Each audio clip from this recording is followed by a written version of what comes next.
जातीय जनगणना पर बिहार बीजेपी बार बार स्टैंड बदल रहा है और इस पूरे मामले पर विरोधियों के साथ साथ अपनों के निशाने पर भी बीजेपी है। बता दें कि जातीय जनगणना पर पहले सीपी ठाकुर और फिर गिरिराज सिंह ने बयान दिया, जिसके बाद इस पूरे मामले पर उपेंद्र कुशवाहा ने बीजेपी को पहले अपने अंदर कलह दूर करने की सलाह दी। 15 साल करीब माननीय लालू यादव जी इसके मुख्यमंत्री रहे। उनका लड़का भी कहता है कि जनगणना अब होना चाहिए। उसके बाद 15 साल हमारे माननीय मुख्यमंत्री नीतीश कुमार जी हैं, वो भी गए साथे उनके। अरे भाई, इससे फायदा क्या होगा? खाली जाति जाति जाति करके चिल्लाते हम लोग तो वो एक महात्मा गांधी छोड़ के सब नेता जो है सो जाती चिल्ला रहे। दिक्कत यही है कि वेस्ट ऑफ टाइम हो जाएगा।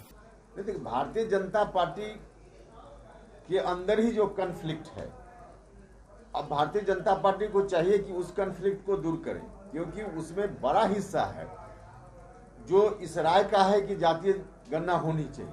उसमें कुछ लोग यदा कदा बोल देते हैं कि नहीं होनी चाहिए। तो भारतीय जनता पार्टी को पहले अपने अंदर के कन्फ्लिक्ट को दूर करना चाहिए और यह इशू देश का इशू है, इसलिए इस इशू को एड्रेस करने के लिए भारत सरकार को फैसला लेना ही चाहिए। अगर पिछले एक महीने की बात की जाए तो आप पाएंगे कि इस मामले पर बीजेपी के अलग अलग तारीख पर अलग अलग रुख देखने को मिला है। 20 जुलाई को सरकार ने कहा था नहीं होगी जातीय जनगणना। 20 जुलाई 2021 को केंद्रीय गृह राज्य मंत्री नित्यानंद राय ने लोकसभा में पूछे गए सवाल का जवाब देते हुए कहा था SC/ST के अतिरिक्त कोई जातीय जनगणना नहीं होगी। उसके बाद 25 जुलाई को श्रम संसाधन मंत्री जीवेश मिश्रा ने कहा जातीय जनगणना केंद्र का विषय है, वो फैसला लेंगे।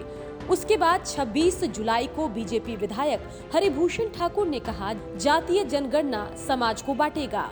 वहीं 30 जुलाई को बीजेपी विधान पार्षद संजय पासवान ने कहा जातीय जनगणना नहीं, गरीबी के आधार पर जनगणना होनी चाहिए, आर्थिक आधारित जनगणना होनी चाहिए।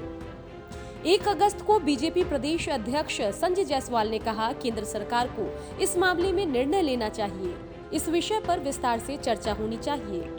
वहीं 3 अगस्त को मीडिया ने जब सवाल पूछा तो डिप्टी सीएम तारकिशोर प्रसाद ने जातीय जनगणना पर खुलकर कुछ बोलने से बचते दिखे। 5 अगस्त को मंत्री सुभाष सिंह कहते हैं कि जातीय जनगणना से तनाव की स्थिति भी बन सकती है।